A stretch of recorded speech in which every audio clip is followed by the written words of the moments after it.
Voyez une petite place pour Virginie Lemoine. Elle aussi fera n'importe quoi pour vous faire plaisir. Elle s'occupera des invités. Le remix, c'est ça, tout et n'importe quoi. Tout de suite maintenant, le meilleur de la grosse émission. Il est minuit, c'est la nuit. Bonsoir, en différé du théâtre comédie, celle de rue Pierre de Bourg, Paris 17e. C'est le remix de la grosse émission présentée par Virginie Lemoine. Avec comme invité François Morel, Jérôme Bonaldi, Christine Bravo, Sylvie Joly et tout de suite le professeur Choron.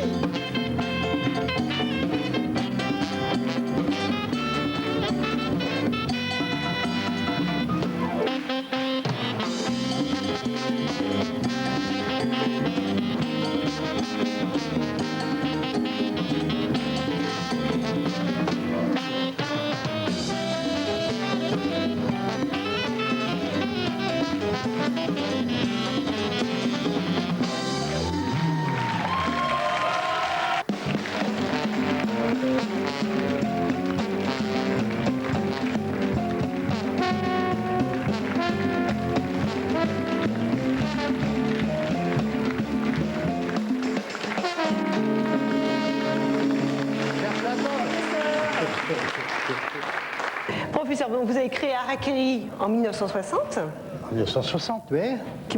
Fin 1960. Si tu veux, en 1960, c'était une France un peu bloquée. Et surtout pour les dessinateurs. Je me suis aperçu qu'Harakiri, c'était un journal de dessinateurs, parce que Cavana dessinait sous le nom de Sépia. Bon, Cabu était dessinateur, Fred était dessinateur, ils sont toujours dessinateurs. Hein. Et ces mecs-là avaient beaucoup de mal à placer leurs dessins. C'est-à-dire qu'ils faisaient du porte-à-porte chez les éditeurs. Et comme il n'y avait pas d'éditeur ou ils publiaient que de la merde, tu vois, c'était l'époque, la grande époque d'ici Paris, qui publiait des conneries comme Les Amoureux de Péné, Barberousse, les animaux de Barberousse, tu vois, c'était d'une niaiserie épouvantable. Donc il y avait des gars comme Topor et tout ça, machin, qui publiaient quand même, c'est Jean-Jacques Pauvert. Mais ça restait confidentiel. Donc on a eu cette idée-là de faire Harakiri. Et puis les gars, ils m'ont dit, toi, Choron, enfin je m'appelais pas encore, mais enfin ça va, tu sais vendre dans la rue. Donc on a vendu les 2 premiers numéros dans la rue, uniquement au colportage, dans la rue. Et quel était le slogan déjà, le journal bête et méchant? Non, on l'a trouvé 3-4 mois après. Ouais. Et puis voilà, puis on a balancé Harakiri. Et au 10e numéro, on était interdit. C'est vrai? Tu vois la belle France qu'on était. Et l'interdiction a duré 7-8 mois. Alors on a relancé Harakiri, et Harakiri est reparti, et en 1966, on tirait 250 000 par mois, tu vois. C'est énorme, ouais. Énorme. Et là, réinterdit, et toujours pour la même raison, dangereux pour la jeunesse, tu vois, sans explication. Ça a duré encore 7 ou 8 mois, et on est reparu juste la veille de la Révolution de 68, quoi. Ouais. C'est normal que ça se fasse, 68, dans une France pareille, tu vois, aussi cul serré, aussi pisse-vinaigre, aussi moraliste. Tu te rends compte qu'il n'y avait pas de pilule, il n'y avait rien. Les avorteuses, on les foutait en prison pour 15 ans, 20 ans. C'était ignoble, Paris. La France. Chère grosse émission, dans la vie, il n'y a que 2 trucs qui m'intéressent, les enquêtes à la Hercule Poirot et le système liposomique du lapin nain. Peux-tu traiter un de ces 2 sujets? Bien sûr, Michel, je te laisse deviner lequel.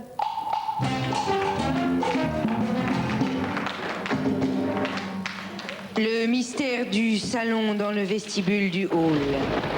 Manoir de Sheffield Ulster, New Sheffield, novembre 14-18. Vers 15h et des poussières précises, Sir Highfieldgood est retrouvé mort, décédé dans le salon de son manoir de Sheffield. Était présent sur les lieux du crime au moment du crime. Lady Highfieldgood, son épouse, enceinte depuis bientôt 7 ans. Sir 240, militaire en retraite encore en activité, ami de la famille. John Follow Me, jardinier au manoir, diplômé de Harvard, cousin mitoyen de Montgomery Clift. Père André de la Consomption, pasteur à Sheffield, demi-frère de l'évêque de Canterbury. Qui a tué Sir Highfieldgood, mais surtout, qui a commis ce crime, et aussi pourquoi, et d'autre part, comment. Encore une difficile enquête que devra résoudre seule Miss Please Baby baby, baby, baby, please, please, baby. Il fait bien noir. Est-ce que quelqu'un aurait-il une lampe de poche? Vous pouvez allumer la lumière si vous voulez. Merci, Lady. Bien. Lequel d'entre vous est le cadavre? Lui. Bien. Ce cadavre est-il décédé? Oui. Alors je n'ai rien à faire ici. Je plaisante. Bien, est-ce que l'un d'entre vous connaissait-il ce cadavre avant qu'il ne décède? Oui, c'était mon mari. Voulez-vous insinuer par là que vous étiez sa femme? Oui. Mhm. Vous avez mangé de l'ail? Je plaisante. Bien, un seul coup d'œil me suffit pour affirmer que Sir I Feel Good est mort empoisonné par balle, assassiné d'un coup de couteau. Merci. Attention, sachez que je suis prête à tout, absolument tout, pour découvrir qui est le coupable, y compris à me dénoncer moi-même. Lady I Feel Good, avez-vous tué votre mari par pendaison? Non. Alors à quoi vous sert cette corde? Elle tient ma jupe. Faux, vous n'avez pas de jupe. Je vous arrête pour meurtre. Mais si, enfin, j'ai une jupe. Vous pourriez quand même mettre une ceinture au lieu de cette vilaine corde. Avec des vous pourriez, on mettrait Paris sous enveloppe. Bien répondu, mais je réitère quand même. Pourquoi ne portez-vous pas de ceinture? Ben voyons. Je n'ai pas répondu. Pardon. Écoutez, je suis claustrophobe de la ceinture, j'aime pas. Ça se tient. Bah non, justement, ça tient rien vu que c'est pas une ceinture. C'est un jeu de mots? Oui. Ah. Père André de la Consomption, je vous observe depuis un bon moment. Est-ce que je peux vous appeler papa? À une seule condition, c'est que je puisse vous appeler Cucu. Je vous en prie, papa. Très bien, Cucu. Papa, vous avez une fiole de poison dans les mains. Est-ce que ça n'a rien à voir avec le crime? C'est vrai, Cucu. Poursuivez, Cucu. Papa? Écoutez, je travaille au FBI de la CIA et j'utilise cette fiole de poison pour tuer les méchants. Ceci me rappelle une petite anecdote. En 1977, pendant la guerre d'Espagne, j'étais à la frontière polono-française sur un pont à demi nu. Soudain, j'ai eu envie de vomir et finalement, je n'ai pas vomi. Quel rapport avec notre affaire? Aucun. Ça se tient. Vous trouvez? C'est un jeu de mots? Non, non. Forty, je vous observe depuis un bon moment, disons depuis quelques heures, enfin au moins depuis le début du sketch. Je vous sens fébrile, quelque chose ne va pas, qu'est-ce qu'il y a? J'ai une crotte de nez? Non. Dites-moi, pourquoi êtes-vous dans cet état de fébrilité passive? Mais enfin, si once upon a man est décédé par balle. Et alors? Et alors, j'ai une arme. Vous comprendrez bien donc que je sois mal à l'aise. Enlevez votre pull? Mais je n'ai pas de pull. Comme par hasard. Attention, il va y avoir un rebondissement dans mon enquête. Merci. Sir John Follow Me, et je vous accuse de meurtre. Suivez-moi bien tous. Cet homme affirme qu'il est jardinier. Or, il tient un sécateur dans la main. C'est louche. Sir John Follow Me, pourquoi avez-vous un sécateur dans votre main? C'est pour couper les rosiers. Ah, oh là là, c'est un peu tiré par les cheveux, ça, pour un chauve. Mais je ne suis pas chaud. Comment savez-vous? Bah, vous ne m'aurez jamais. Non, John, ne sautez pas! Nous sommes au rez-de-chaussée! C'est ainsi que Miss Please, baby, baby, baby, baby, please, please, baby, résolut cette énigme insolvable. Le jardinier fut arrêté juste après la fin du sketch et fut condamné à 10 000 ans de prison, dont une demi-heure avec sursis. Ainsi s'achève cette histoire.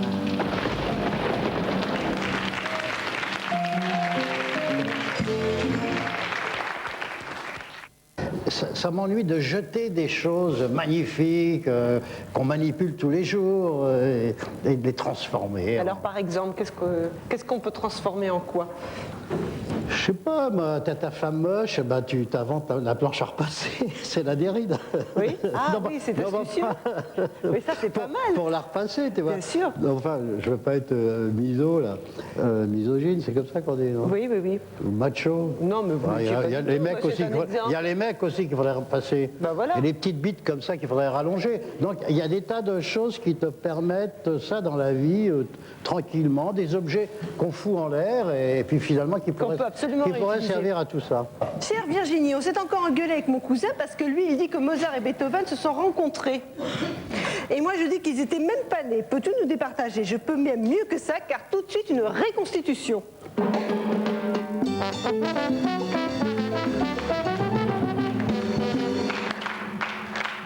Bonsoir.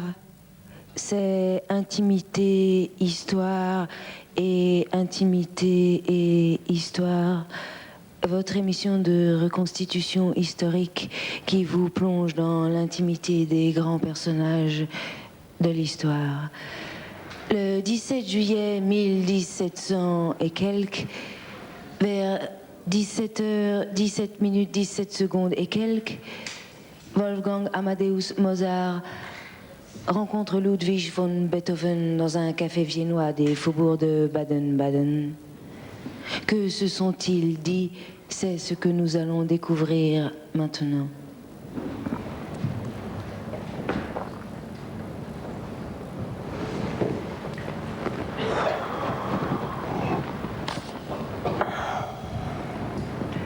Et à part ça, ça va? Ça va? Tes allergies? Ça va mieux, oui. J'ai eu une crise il y a 2 jours, mais ça va mieux. Tant mieux. C'était des allergies au pollen? Non, à la poussière. Ah bon? C'est chiant. Provoqué par quoi? La poussière.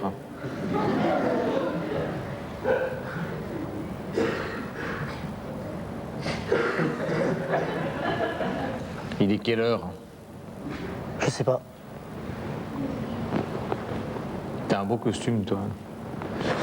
T'es un bon tailleur. Moi, je suis pas très content du mien. Ouais, il est bien, ouais. Tu veux que je te donne l'adresse? Moi, je veux bien, oui. Parce que mes rubans, moi, sont ternes. Je suis pas très content. Fais voir.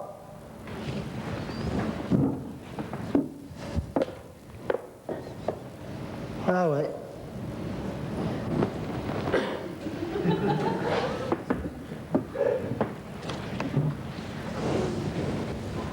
C'est pas du satin.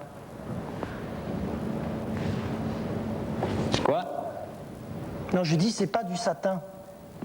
Ah non, c'est de la satinette. Ah bah oui, bah cherche pas, hein. La sassinette, c'est toujours terne. Ah oui, bah moi je suis fauché en ce moment, j'ai pas de quoi m'acheter du satin.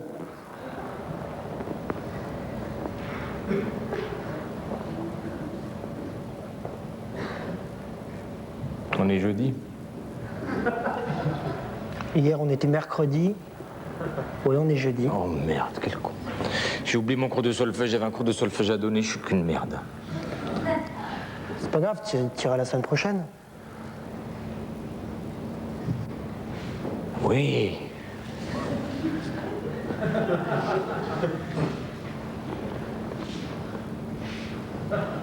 Bon, bah c'est pas tout.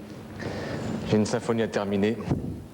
Je suis assez content du premier mouvement, mais après ça, je cale complètement. T'as pas une idée? Mais t'as qu'à faire rentrer les cuivres, ça impressionne toujours les cuivres.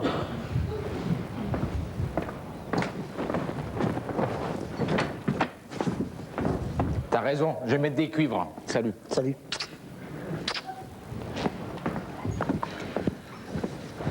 C'était Intimité et Histoire et Intimité et Histoire.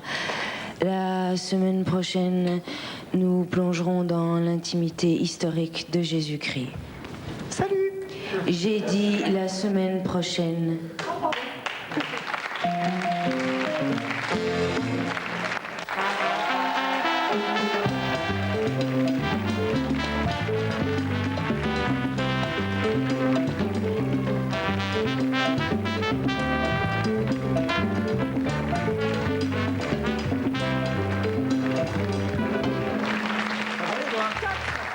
Donc l'événement du Festival de Cannes, ce n'est pas que la présidence soit confiée à Martin Scorsese, c'est que Pouf soit en duplex de là-bas, il est en duplex de Cannes. C'est pas vrai? Oui, tout de suite, Pouf, le cascadeur.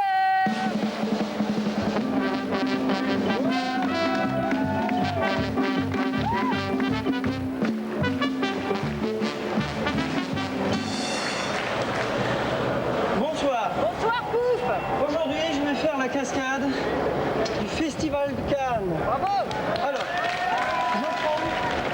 palais. Ça me fait un escalier qui monte. Ensuite, je prends toutes les cassettes de mes 100 cascades en vidéo. Ça me fait l'ensemble de mon œuvre. Et en fin de compte, je prends mon corps menué. Ça me fait une vedette pitoyable. Bonsoir. La cascade du Festival de Cannes, c'est lorsque je monte toutes les marches du palais afin de présenter aux juristes mon long métrage de cascade et que je n'oublie pas, arrivé en haut, de faire un coucou à ma belle afin de lui prouver que dès demain, j'aurai une autre belle. Alors, quel est le nom de votre belle, Pouf? Bertille. Ah, très beau. Très bien. C'est très dangereux, mais je vais quand même le faire. Bravo.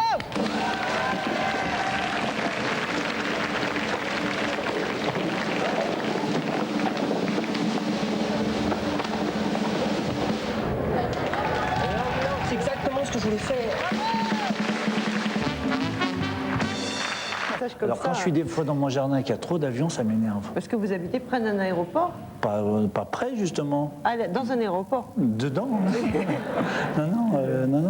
Non, pas très loin, mais pas près. Ah oui, d'accord. Une vingtaine de kilomètres. Et là, vous entendez les avions? Ah oui, c'est énervant. C'est vrai. Ouais. Alors ça, Monseigneur Gaillot, ça m'énerve. Alors, Monseigneur Gaillot, pourquoi? Parce qu'il atterrit en faisant du bruit?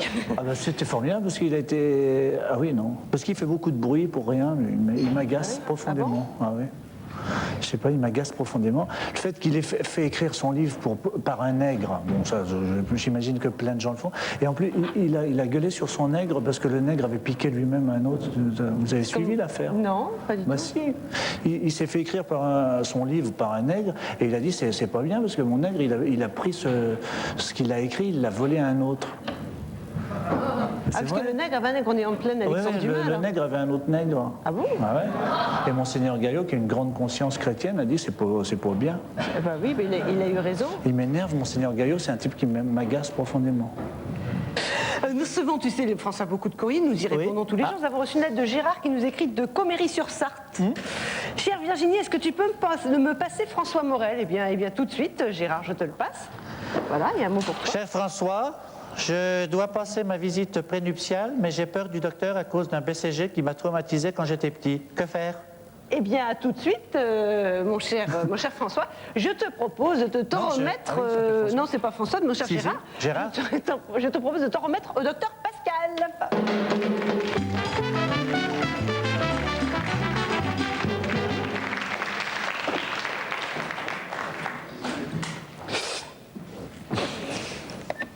Élise? Oui, docteur. Il reste une patiente? Mademoiselle Wattechat est dans la salle d'attente.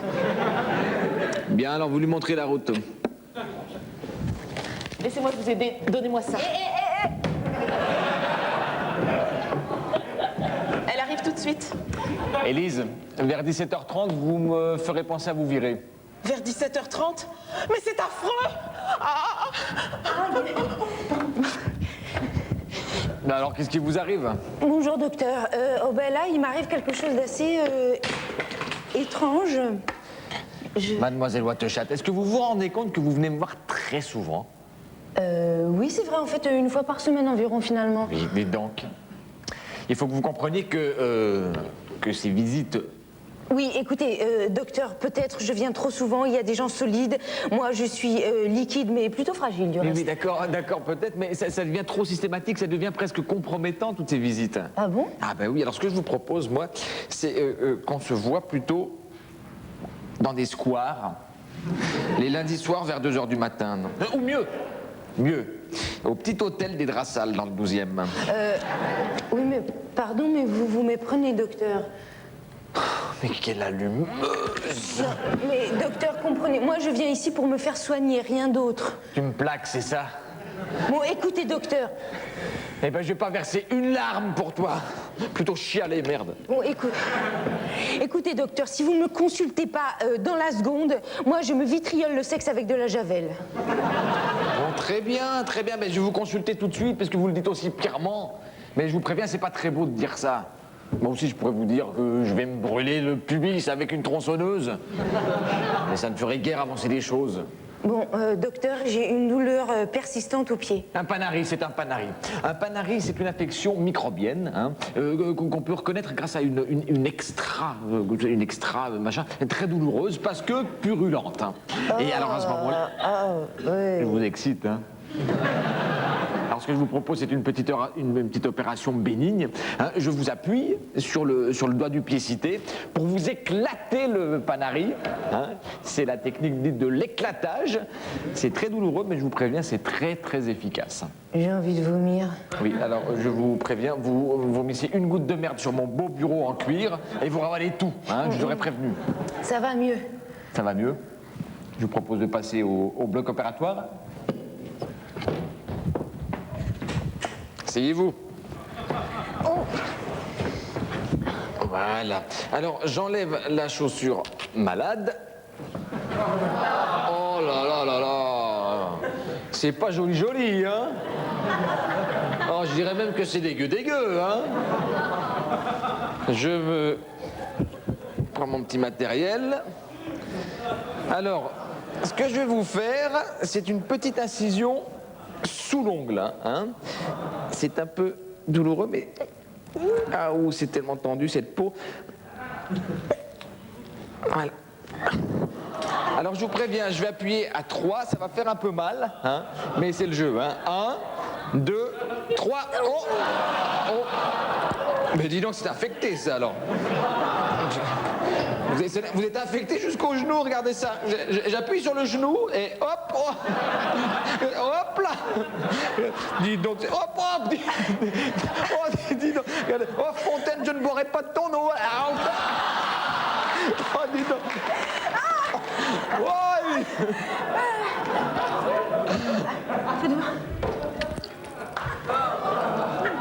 C'est pas de la crème anglaise, hein. Le sketch que vous avez vu comportait des passages susceptibles d'heurter la sensibilité des plus jeunes. Il était donc recommandé de ne pas regarder ce sketch. Merci. De rien, ma poule. Arrête, j'aime pas quand tu m'appelles ma poule.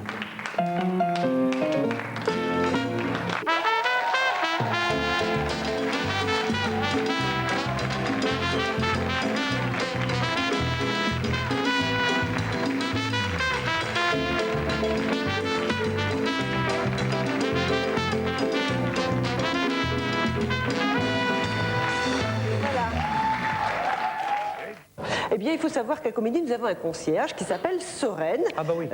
Voilà, et qui intervient régulièrement en duplex pendant la grosse émission. Bonjour Soren. Bonjour Virginie. Est-ce que tu nous reçois, Jérôme et moi? Oui, très très bien. Écoutez, ce soir, je vais m'entraîner au tir parce qu'il y a eu des menaces. Ah bon? Et on m'a demandé de veiller sur la sécurité du personnel. Et notamment... Des menaces contre qui? Contre Jérôme? Non, plutôt contre vous. Ah bon? Alors, je vais m'occuper de faire tout mon possible pour vous protéger. Et là, j'ai une séance d'entraînement. On m'a organisé ça avec des Américains, une séance d'entraînement de tir. Vous voyez, c'est du sérieux, hein, c'est pas de la cam. Mais faites attention quand même à ne pas vous abîmer ni abîmer personne. Ça risque rien, vous pouvez me faire confiance. J'ai déjà un petit peu, à la foire du trône, joué au baltrap. Il n'y a pas de problème. D'accord, eh bien merci infiniment, Soren, de votre sollicitude. Nous nous retrouvons tout à l'heure. J'ai une grosse émission. Je cherche quelqu'un pour partir en août au Portugal. Je regarde bien la caméra parce que sinon je vais encore me faire taper. Pratiquer des sports extrêmes et manger des trucs dangereux. Est-ce que tu crois que ça intéresserait Pouf le cascadeur? Sophie, je lui transmets tout de suite ta demande, car voici Pouf le cascadeur.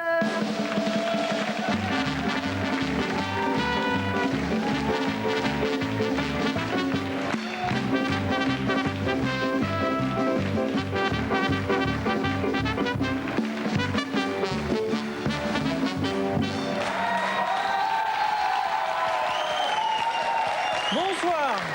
Bonsoir, Pépounia. Tu veux qu'on refasse pour que Oui, tu on refait. On refait. Bonsoir. Bonsoir, Pépounia. Oh, alors là... Voilà, parce que je l'appelle Péfounia. C'est le petit surnom que je lui ai donné depuis que je travaille à Comédie. Péfounia. Aujourd'hui, je vais faire la cascade de... Est-ce que je peux rajouter, moi aussi, des private jokes? Oui, allez-y, Pep. Cette cascade, je la dédommage à notre réalisateur Christian Vidali, qui a préféré passer des week-ends hyper loin et qui est revenu qu'aujourd'hui. Bravo. Bonsoir. Aujourd'hui, je vais faire la cascade du Tour de France. Bravo.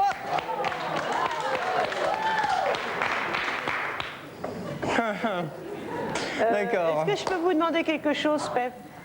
Est-ce que c'était bien alors le festival de Cannes? Et qu'est-ce que ça vous a fait de descendre les marches? Ça fait mal. Ça fait mal. Cassius, bonsoir.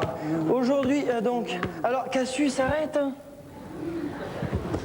D'ailleurs, je ne sais pas si on peut inscrire sur l'écran, mais ça fait maintenant 5 mois que sa maman l'a laissé à Comédie. Si jamais vous voulez le récupérer, nous on en a de la tête. Et alors, je prends... Bon, bah alors, je prends Cassius, ça me fait une éponge. Oh. Ensuite, je prends Comédie, ça me fait la France. Oh. Et en fin de compte, je prends Didier, tu nous as pas payé ce mois-ci? Alors va t'asseoir maintenant. Et en fin de compte, je prends un VTT d'enfant, ça me fait un vélo de course de la grande personne. Oh. Et puis finalement, je prends mon corps difforme et musculé, ça me fait un cycliste distinct. Oh. Bonsoir. Aujourd'hui, donc, j'en étais. À corps musclé. Oui. Alors, la cascade du Tour de France, c'est lorsque... Tu veux m'embrasser? Quoi? Ah, tu n'embrasses pas Jacinthe aujourd'hui. Alors, la cascade du Tour de France, c'est lorsque je fais tout le Tour de France en vélo de grande personne, sans contrainte, mais entente, et que j'arrive à l'arrivée en dernier, afin de prouver à ma belle que je suis le premier. Oui, et justement, alors, Pouf, quel est le nom de votre belle, Pouf? Gilles. Gilles, votre assistante? C'est très dangereux, mais je vais quand même le faire.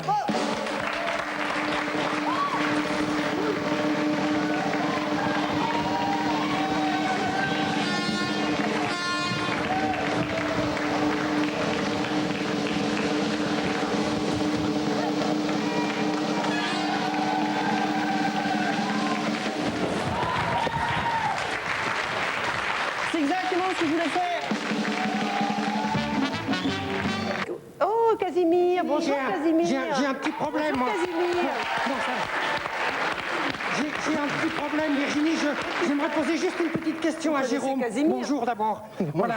Écoute, moi, j'ai pas de trouble obsessionnel, machin, là. Mais je suis très inquiet parce que, en principe, je suis en bonne santé et on m'a dit que j'avais des phéromones.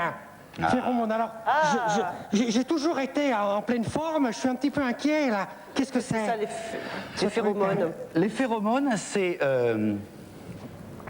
On va tout savoir avec Jérôme. Ça, dans le langage, c'est je peux pas la sentir. Je peux pas la sentir, ça veut dire que quand je la sens, je sens non pas les ondes, mais les odeurs négatives. D'accord? D'accord.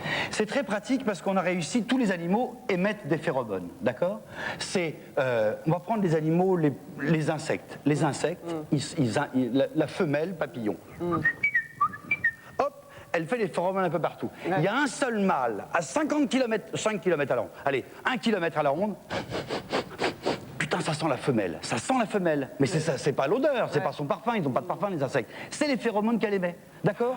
Et donc, après, il arrive, il repère la femelle et crac, crac, crac, ils font plein de petits bébés. Alors, le seul problème, c'est que, par exemple, imaginez que cet insecte, il mange le maïs ou il met des vers dans les fruits, etc. Donc, on a fait des phéromones artificiels. En fait, on met de l'odeur de femelles partout dans le verger. Ouais. Le mâle, il arrive, putain, il y a des femelles partout. Alors, il y en a plein qui arrivent, mais il les trouve pas parce qu'il y en a, ça sent partout. Alors, il nique les arbres, les herbes, enfin, les trucs comme ça. Et ils font pas de bébés, et du coup, il n'y a pas de verre dans les fruits. Bon, mais ça vous, va. Je suis rassuré. mais, logiquement, l'homme est un animal à peine évolué. Et logiquement, vous émettez des phéromones. Oui, pareil. Et logiquement, moi, je suis un être assez peu évolué, je le sens. Ah bon? Comme moi, quoi. C'est vrai? Et c'est pour ça que tous les deux, vous êtes près de moi. Voilà. Ma chère Virginie, j'adore la grosse émission et les Roomba et les Robins et tout, mais il y a une chose que je ne supporte pas, c'est le Natural Show. Si j'en vois encore un épisode, je vends ma télé. Donc Frédéric a une télé à vendre, car tout de suite, le Natural Show. Et c'est le Natural Show!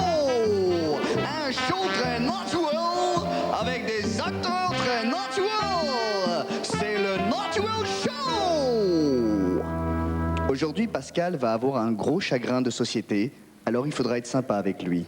Oh, Pef, il était mirifique ce film. C'était pas un film, c'était une pièce. Non mais enfin, mais qu'est-ce qui se passe dans cette maison? Allume, Pef. Qu'est-ce qui t'arrive, Pascal? Non, c'est pas grave, laissez-moi. Mais si, Pascal, dis-nous ce qui t'arrive, nous sommes là pour ça. Mais enfin, Pascal, c'est peut-être pas grave, mais c'est sûrement grave. Bah, au pire, on t'aiguillera vers un ou deux spécialistes. Jean-Françoise est morte. Oh non, c'est pas possible, non. Oh, pauvre Pef, mais tu la connaissais? Mais non, mais c'est parce que Jean-Françoise, c'est tellement moche comme prénom que ça me fait chialer. Pascal, je sais que tu es peiné et que tu es défectueux, mais qui est Jean-Françoise? Ne me réponds pas si ça te sensibilise. Non, je peux te répondre. Je dois te répondre. Je comprends. En plus, je vais te l'avouer parce que j'ai l'impression que ce malheur nous rapproche un petit peu, tout ce temps que nous sommes. Ouais. C'est très important pour moi de répondre. Pour elle surtout. C'est pour ça que je pas tarder à répondre. Bon, Pascal, tu fais chier. Essaye d'être concis, s'il te plaît. Jean-Françoise était ma plante verte. Tu sais, Pascal. Oui. Non, attends, j'ai pas fini. Je disais donc, tu sais, Pascal, tu devrais pas appeler ta plante verte une plante verte. Quand elle est morte, elle était jaune. Quant à toi, Pef, arrête de pleurer sans raison valable.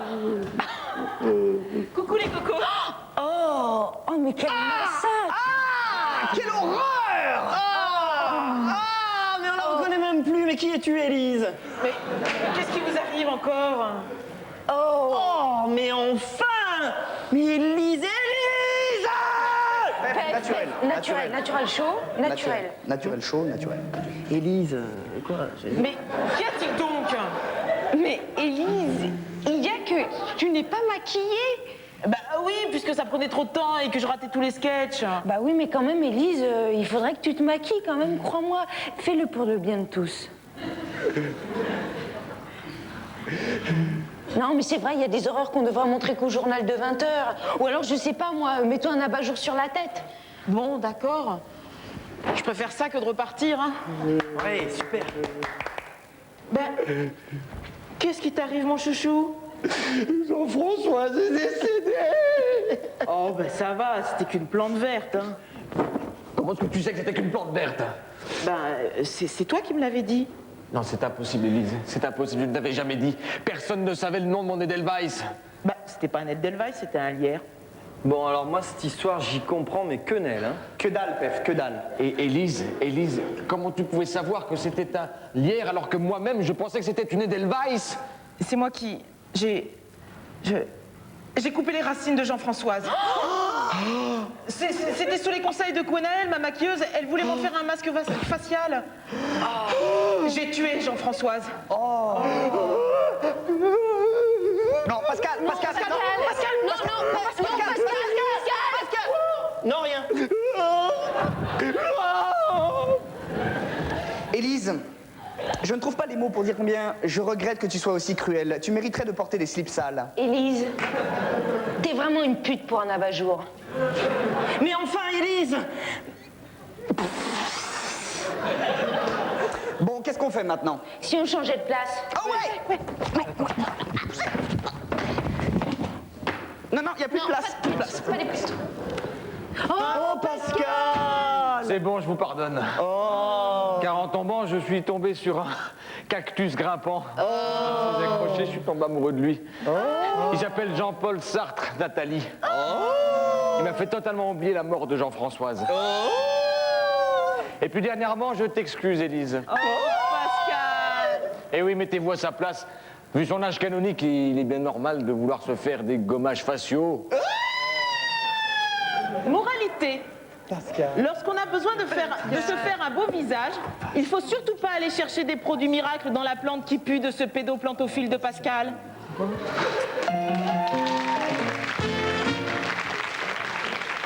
Je vous propose tout de suite de réussir notre troisième duplex avec Sorène, donc, qui testait des armes pour me protéger. Sorène, où en êtes-vous? Virginie, Oui. alors là c'est la dernière étape, c'est Qu'est-ce qui se passe, là l'épreuve du baltrap comme à la foire du trône, vous allez voir, j'en rate jamais un. Attention, Bon, et là je les ai ratés, mais là c'est pas les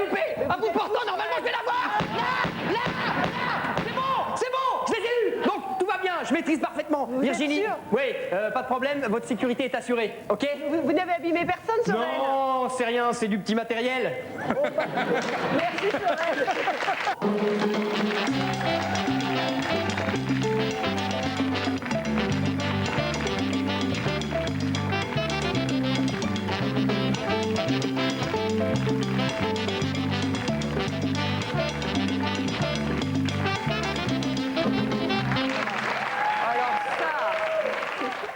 Alors ça, c'est des petits jeunes qui ont été recrutés sur Internet. Oui, c'est ça, il y a un concours. J'ai lancé un concours Internet, oui, et d'ailleurs je le relance sur la chaîne Comédie. On continue à chercher des illustrateurs pour des collections à venir. Ça, c'est un petit gars qui a 24 ans, qui nous a répondu, s'appelle Franck Fortuna, et on a sélectionné ses dessins sur 3000 qu'on avait reçus, qu'on trouve très marrants, Oui, très ils sont ludiques, très un peu étonnants aussi, parce que la petite dent du bébé qui est dehors à l'extérieur du dessin, c'est assez rigolo. Bon, les textes, là, je suis allée chercher des pointures, hein, je suis allée chercher... Des copines aussi. Des copines, Laurence Cochet, de Froufrou, Sophie Forte, Leslie Bedos, Lily Goll. C'est ça? Lily Goll, c'est... Oui, oui, c'est bien ça. Parce que Lily Goll, c'est un peu un pseudo, si tu veux. Ah oui? C'est toi? Ah, j'avais pas compris. Non, alors...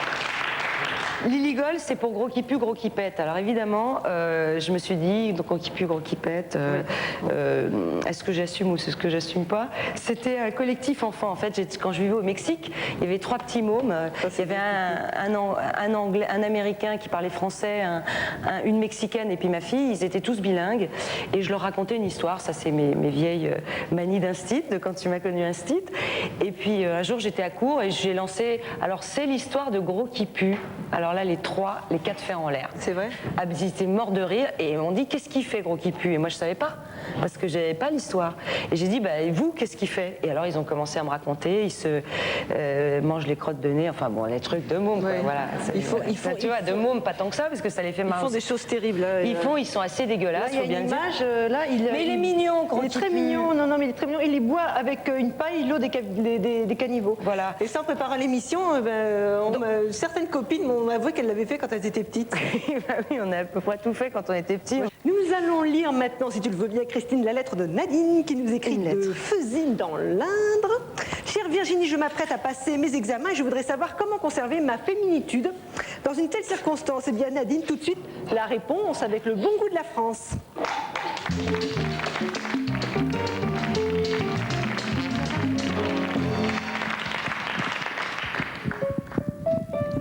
Le bon goût de la France, leçon numéro 700 000.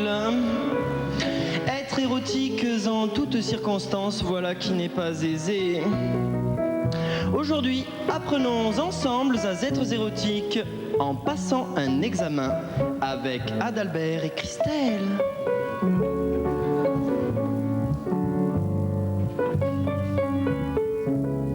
Monsieur, quand vous pénétrez dans la salle d'examen, laissez-vous parcourir par un frisson d'appréhension. Bien. Ce frémissement émoustillera de manière sensuelle votre examinateur. Dirigez-vous à présent vers votre tablette en ondulant le bassin comme on ondule un poisson sexuel. Asseyez-vous avec volupté, comme ceci. Saisissez-vous de la feuille blanche en un geste précis. Quelle maîtrise de votre corps! Cela promet. Prenez un stylo entre 2 doigts jolis et sucez-le. Plus.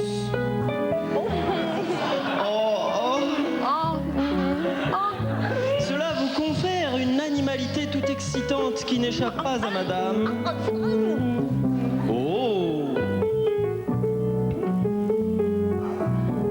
Oh là là, mais que cet examen est difficultueux. Poussez un soupir de dépit devant cette difficulté.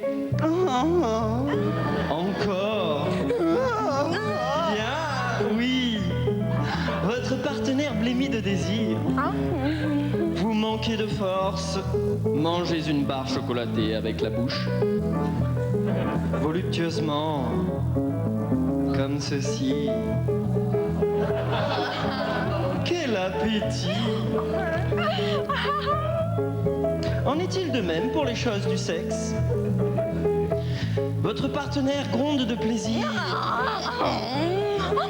Il est temps de rendre votre copie. Levez un doigt que vous aurez préalablement passé sous vos aisselles. Redressez-vous d'un bond de cabri. Et passez délicatement votre copie entre vos fesses.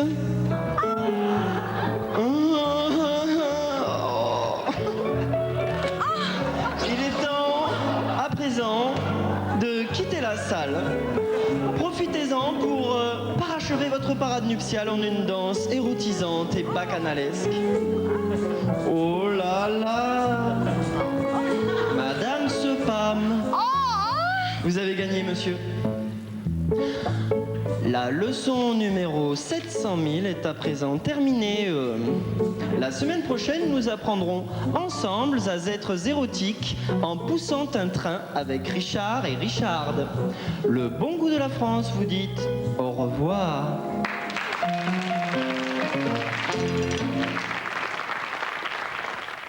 Ma poulette! Je peux venir là, je dérange pas. Bonjour, Casimir. Mais c'est le vrai!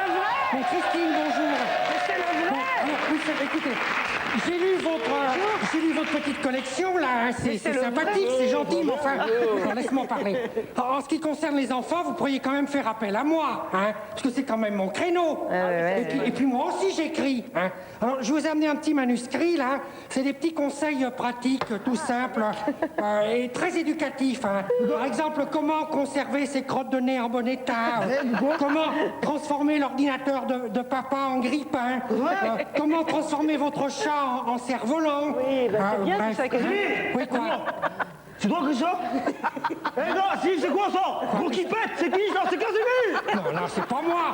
Gros qui pète, c'est Casimir! T'as fait un livre sur Casimir? Non, mais c'est pas moi! Moi je suis impresario! Les droits c'est pour moi! Gros qui pète, c'est toi! Arrête tes conneries, c'est pas moi! T'as pas idée! Moi j'ai pas idée comme il C'est pas tu veux faire mort, ton coquille cul, ça va! C'est pas drôle, c'est toi qui pète! Casimir!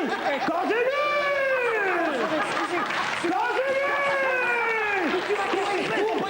Ça pue l'avance, t'as fait! Tu vas payer les droits pour moi, on va en bas. On va en bas, tu vois. Gros qui pète! C'est producteur! C'est Casimir, gros qui pète! Non, c'est pas moi. Moi, je pète pas, moi. Non, tu vas pas lui faire des histoires, elle va pas éditer. Elle va pas éditer mon manuscrit, arrête. Occupé avec lui, moi. Moi, pour sérieux, moi. On fait les balles, le mariage, tout, on fait lui. Ah, Casimir, c'est vrai. Ça va, arrête, Marcel. Viens, Marcel. T'as bouffé? Non, si on veut qu'elle édite mon... T'as bouffé, mon salopard! J'arrête. T'as bouffé, salopard! T'as tout fait, salopard! Viens là! À la maison! Alors, chère Virginie, j'arrive jamais à comprendre comment ils s'appellent, les deux qui parlent un peu en nordique, sais-tu leur nom? Il s'agit bien de Marcel et Dédé, nous les retrouvons tout de suite à la salle des ventes.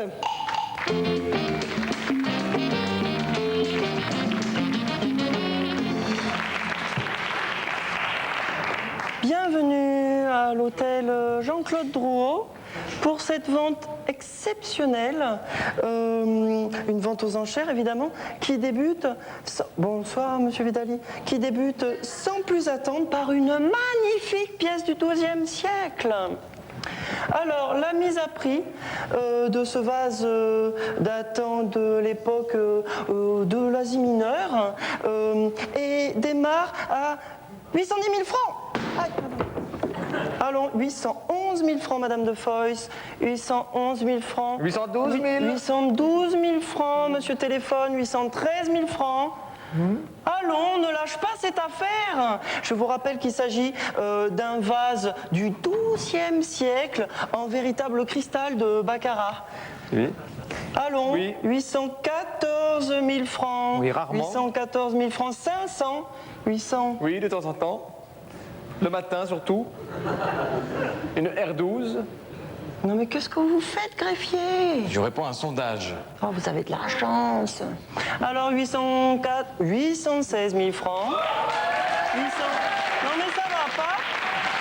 Et on n'est pas au carnaval.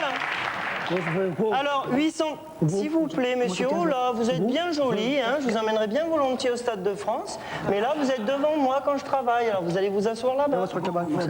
S'il vous plaît. 817 000 francs, merci, monsieur Cadreur. C'est le catalogue Catarama. C'est le catalogue Catarama, c'est ça? Non, mais ça va pas. Quoi? Mais s'il vous plaît, non, alors j'en étais où? 814 000 francs. Cherche-moi la page des tronçonneuses. S'il vous plaît, messieurs, on évacue la salle sinon. Pourquoi tu veux une tronçonneuse? Alors, bah, donc je découpe ma femme. Non, 821 000. Non, mais silence, hein. Non, c'est dit. Parce qu'il veut trouver un tronçonneuse, il découpe sa femme. On comprend pourquoi il veut que sa femme. Sa femme est chiant. À moi, ça me fait rigoler. Non, mais non, mais c'est vrai, quoi. Vous êtes pas sympa, hein. Je vous rappelle que c'est un vase Ming qui date du XIIe siècle. Datant du XIIe siècle. Alors, enfin, Madame de Foix? Ah non, c'est un ricanement. 830 000 francs. 31. 830 000. C'est quoi? C'est francs? C'est sûr. Ah bon? C'est combien à nouveau? Ça fait 8 000. 8 000 francs pour un bouffleur. 8 000 francs, c'est cher, non? T'as raison, c'est pas ça, c'est pas des... C'est des euros. Quoi? Les euros? C'est quoi, euros? Alors, Ligue des Champions, elle fout! Putain, mais qu'est-ce que j'ai fait pour avoir un copain aussi con? Les euros, c'est les euros, la monnaie de l'Europe. C'est pas compliqué, regarde, tu divises 8 000 par 6, ça fait 1300 francs nouveaux, non, anciens, et ça fait 13 francs nouveaux, 13 balles le vase. Merci, pas cher. 13 balles, pas cher, j'aime pas de couleur, moi. 820 000 francs. 13 balles, tu devrais le prendre, merde. 820 000 francs, on peut pas rester là, hein. Hé 14 millions 14 une fois, 14 deux fois, 14 deux fois. Ah, Marcel, c'est lui faire 14 balles 14 balles de base. La séance est levée. Ce vase est à vous, monsieur. Bon, d'accord. Ouh là là. Oh, ça fait un gars, il est abîmé, il y a une fissure. Attention, non. Ouh là là. Si, il y a une fissure, gars. Non. Si, il y a une fissure. Il y a une fissure, tu fais une rissure, là. C'est une rissure, tu fais une rissure. Oh là là. C'est pas une fissure, c'est un vase Ming qui date du XIIe siècle. C'est l'érosion qui fait tout son charme. M'en fous, moi, tu fais la rissure, là. Pas fait 14 pour ça, hein, moi. Il est abîmé, vaut pas un peu fleur. Bon, il faut pas y la refaire, Marcel. Tiens, moi, je le paye, moi. 15 balles, allez, les gars. Allez, gardez la monnaie. Bon, lequel de ces deux messieurs va libeller le chèque? J'ai rien compris. Le chèque pour payer le vase. Tu veux pas du liquide? Mais si vous voulez, pourquoi pas, mais il nous faut 14 millions. Ancien? Nouveau. Ancien? Nouveau. Il comprend rien, celui-ci. Il comprend pas, non. Non, vous devez nous donner 14 millions nouveaux, c'est-à-dire 14 milliards anciens, si vous préférez. 14 milliards! T'es pas forfait dans ta tête, moi! Bah, même Jacques Chirac, vous pas ça! Moi, venez 14 milliards, gars! Regardez, il est tombé dans le pomme! Qui c'est qui va ramener chez moi? Un mobilier qui va au conduire pour moi? C'est toi qui vas conduire, tête! C'est toi qui vas conduire! Excusez-moi de m'immiscer, mais moi je veux bien le prendre. Je prends 800 000 francs. Toi, tu touches à ton truc! Non mais vous êtes malade. Qu'est-ce qu'il y a, toi? T'arrêtes, Christian! Comment tu crois, moi? Tu te crois comme une tapette, t'es une tapette, toi! Pauvre type. Va chez ta mère! Enculeur de poule. Enculeur de poule! Quoi, fais quoi? Enculeur de poule! Enculeur de poule, toi, t'es comme ça, là! Enculeur de poule! Laisse-moi, Marcel! Laisse-moi, Marcel! Laisse-moi, c'est moi! Pourquoi t'es comme ça?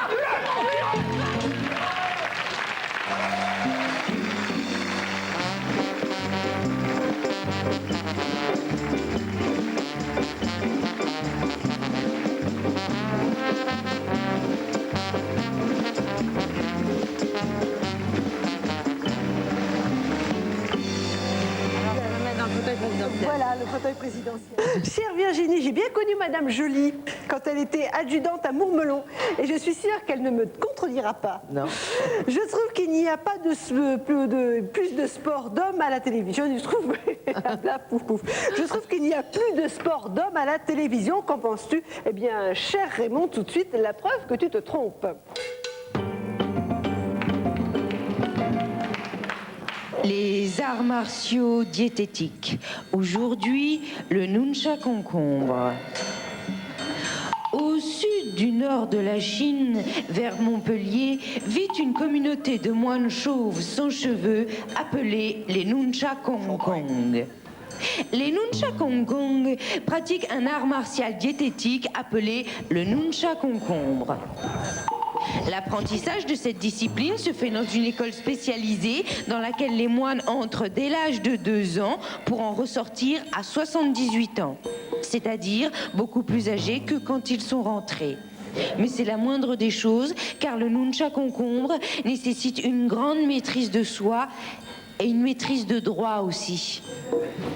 Nous allons assister à présent à une démonstration orchestrée par Pierre-Françoise Fuminji Kong.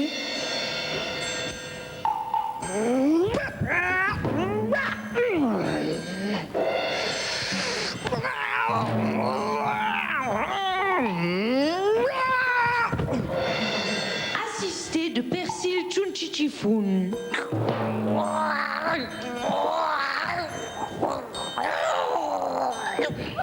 Sous l'œil attentif de leur maître, Amuris Fuminji Kong Chuchichifun.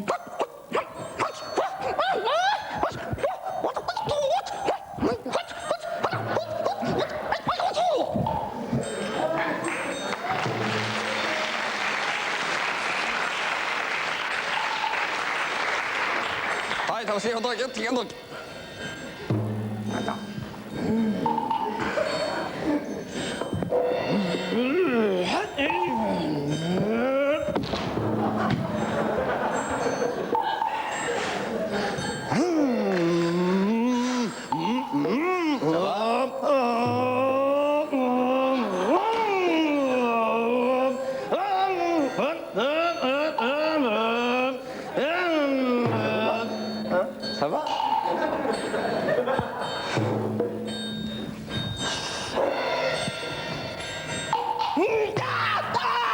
Oh, que c'est joli!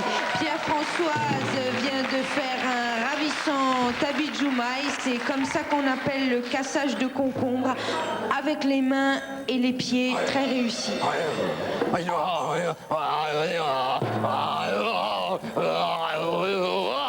Oh là là là, quelle adresse! Persil est vraiment un grand du nunchak concombre. Il a réalisé ce Tobi Tukamakude sans frémir. C'est de cette figure qu'est né le nunchak concombre qui tient son nom. En fait, on se sert du concombre comme d'un nunchaku.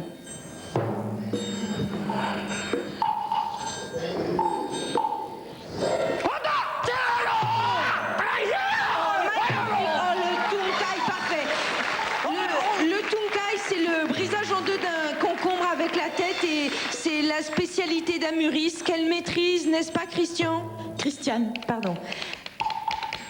À présent, maître Fuminji, Pierre-Françoise et Persil découpent le concombre en rondelles et se l'appliquent sur le visage. En fait, ils se font un masque de beauté. Quel sens éminent du non-gâchis. Tu crois qu'ils mangent leur caca aussi? Non, mais ça va pas, Bertrand. Christiane, pardon.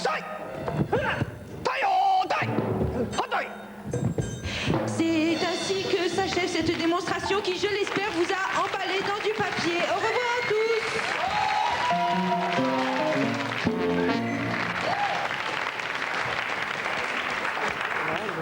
C'est impressionnant quand même. Hein. Oui, Ouais, oui, la façon dont tu coupes les concombres, oui. Oui. C'est des choses qui paraissent quand même d'une certaine civilisation. Je veux dire, c'est très, très étrange. Oui, il faut une certaine approche. Oui. Y avoir été comme ça. Chère Virginie, j'ai lu dans mon télésacoche que le commissaire Von Locke ferait, paraît-il, un refaisage de Adieu l'ami, est-ce vrai? Eh bien, juste pour vous, Marie-Louise, tout de suite, le tournage de Von Locke.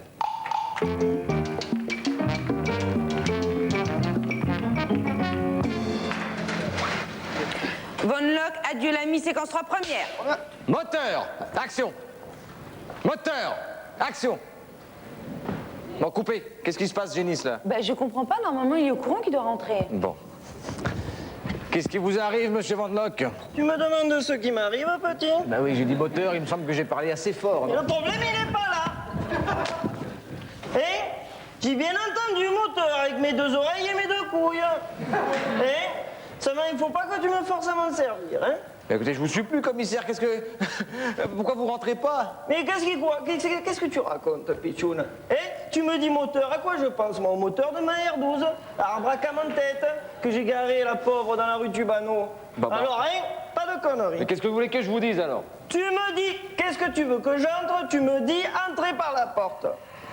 Bon, on y va. Von Lock, adieu l'ami, séquence 3, deuxième. Entrez par la porte.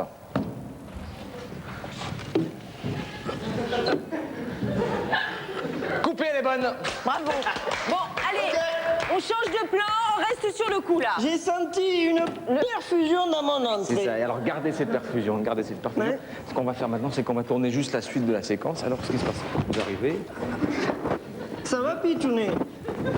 vous regardez la salle comme ça, vous vous dirigez vers la table d'opération et vous dites la phrase sur l'amitié qui vous lie avec l'ami mort. Hein. Eh ben, je suis prêt. D'accord, très bien, on y va. Oui, mais attends, Valérie, on n'est pas prêt. Il est là. prêt. Bon Dieu, on y va. Von Lock, adieu l'ami, séquence 4, première. Action. Qu'est-ce que tu dis là, petit? Action, c'est la marque de lessive. Coupez.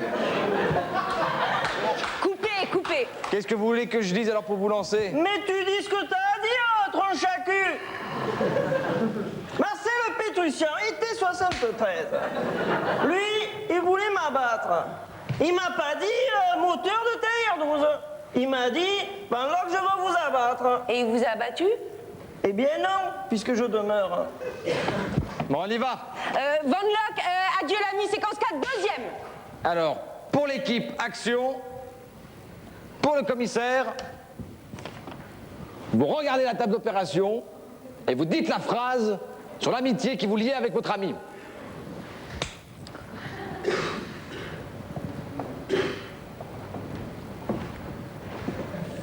Pauvre Pichoun, il avait 49 ans, j'en ai 52, il pourrait être mon fils. Mais que c'est ces conneries là? Coupé. Te remémores-tu, mon sacré ami? C'est coupé, Van Lock, c'est coupé. Merde, tu m'éblouis les yeux de la nuque avec cette merde. Parce que vous êtes tellement illumineux dans la lumière. Eh bien, je sais bien. Allez, on y va. Von Lock, adieu l'ami, séquence 4, troisième. On tourne. On tourne, tu veux quoi, qu'on fasse la farandole, petit? Coupé. Coupé, c'est les caméras qui tournent. Nous, on reste et on tourne. Alors, vous faites ce que je vous ai demandé, vous regardez, vous dites la phrase sur l'amitié, tout ça. On y va. Von Lock, adieu l'ami, séquence 4, cinquième. Pauvre Pichoun, il avait 49 ans. J'en ai 5. Si tu m'as fait caguer avec ta canne à pêche, là. Coupé. Alors éloigne-toi, petit. Tout se passera bien entre nous, sinon je t'empale avec. Attendez, une seconde. S'il s'éloigne, le son, il va être pourri, là. Mais on s'en fout, on y va, on tourne, on fera du doublage. Allez, c'est la fête. On reprend. Von Lock, adieu l'ami, séquence 4, sixième. On reprend. On reprend un pastis, hein? Oh, mais qui est chiant. Coupé. Non, on reprend la scène, commissaire, on reprend la scène. Alors, vous faites ce que je vous ai demandé, hein? On y va. Von Lock, adieu l'ami, séquence 4, septième. Pauvre Pichoun, il avait Coupé. Non, c'est pas Coupé. C'est pas possible. Qu'est-ce qui se passe, commissaire?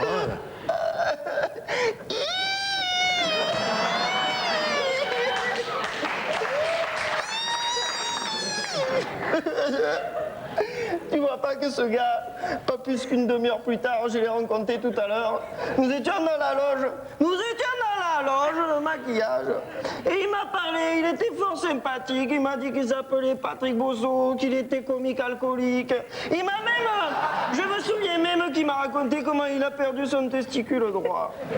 Et voilà pas que maintenant, il est mort. Mais commissaire, il n'est pas mort, c'est un comédien. Allez, Patrick, monte-lui, lève-toi.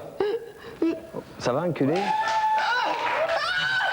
mais c'est mort vivant, mais qu'est-ce qui s'est passé? Commissaire.